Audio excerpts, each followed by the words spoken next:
आज हम लोग भिन्न प्रकार के फॉस्फोलिपिड्स के बारे में पढ़ेंगे जिन्हें प्लाज्मेलोजेंस कहते हैं, इन्हें फॉस्फोग्लिसर एसिटल्स भी कहते हैं, क्योंकि यहाँ पे जो ग्लिसरॉल का प्रथम ये कार्बन परमाणु है जिसे हम अल्फा प्राइम कहते हैं, इस पर जो है एक असंतृप्त अल्कोहल जुड़ा हुआ होता है ईथर लिंकेज के द्वारा, ईथर आबंध के द्वारा, इसलिए इसे फॉस्फोग्लिसर एसिटल्स कहते हैं।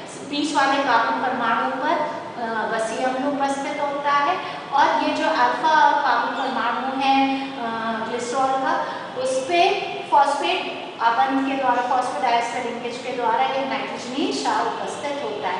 यदि ये नाइट्रोजनी क्षार लिनोल अमीन है तो फॉस्फेटाइडल एन मतलब एल्डिहाइड बनता है। जब इसका जल अपघटन होता है तो फॉस्फेटाइडल इथेनॉल अमीन है।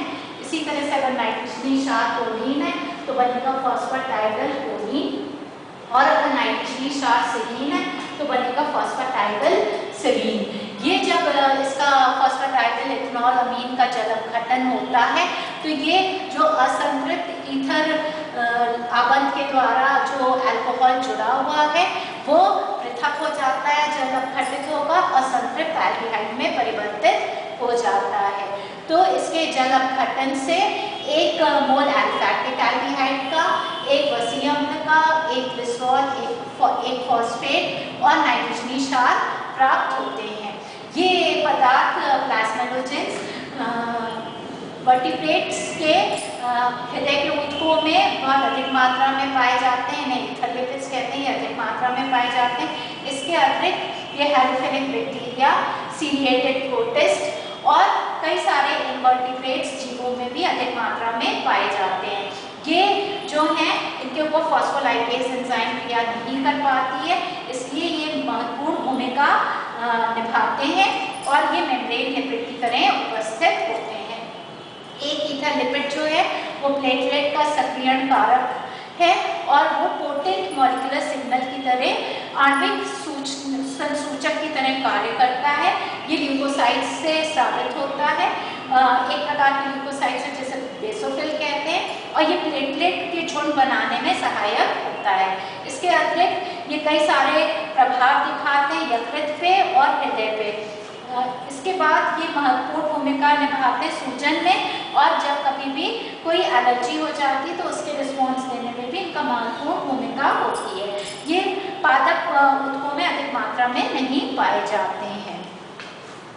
ये जो ईथर लिपिड है, जो पहला आबंध ग्लिसरॉल से जुड़ता है तो ये असंतृप्त अल्कोहल CH2OH से क्रिया करके ये ईथर लिंकेज ROR में उपस्थित होता है। फिर फॉस्फोइनोसिटॉइड्स हैं, ये फॉस्फोइनोसिटॉल 4,5 बिसफॉस्फेट है।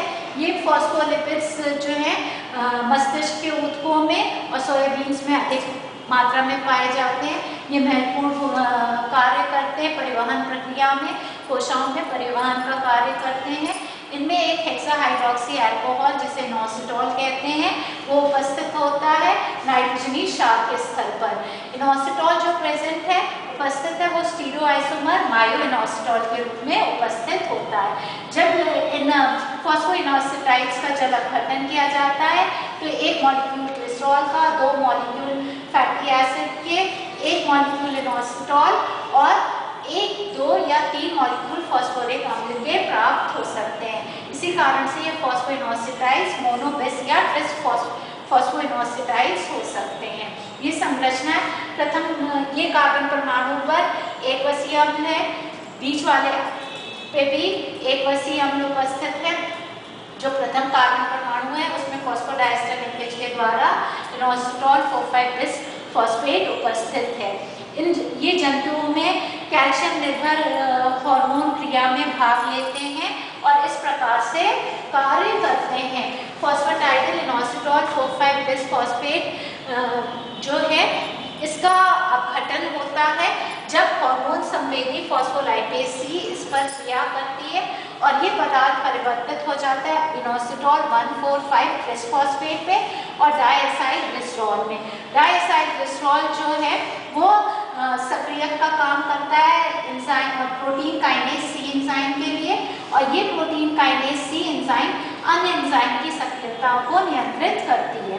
इधर इनोसिटॉल 1,4,5 ट्रिसफॉस्फेट जो है वो कैल्शियम आयंस को मुक्त करता है, जिससे कैल्शियम आयन की सांद्रता पोषक द्रव्य में बढ़ जाती है और ये calcium ions protein kinase C enzyme की सक्रियता बढ़ाने में सहायक होते हैं और साथ में अन्य एंजाइम की सक्रियता को भी नियंत्रित करते हैं। ये जो हार्मोन संवेदी लाइपेज फॉस्फोलाइपेज सी है, ये इस कई हार्मोन्स द्वारा नियंत्रित हो सकती है। यहाँ पे जो एक हार्मोन का उदाहरण दिया गया है वो है हार्मोन वैसोप्रेसिन।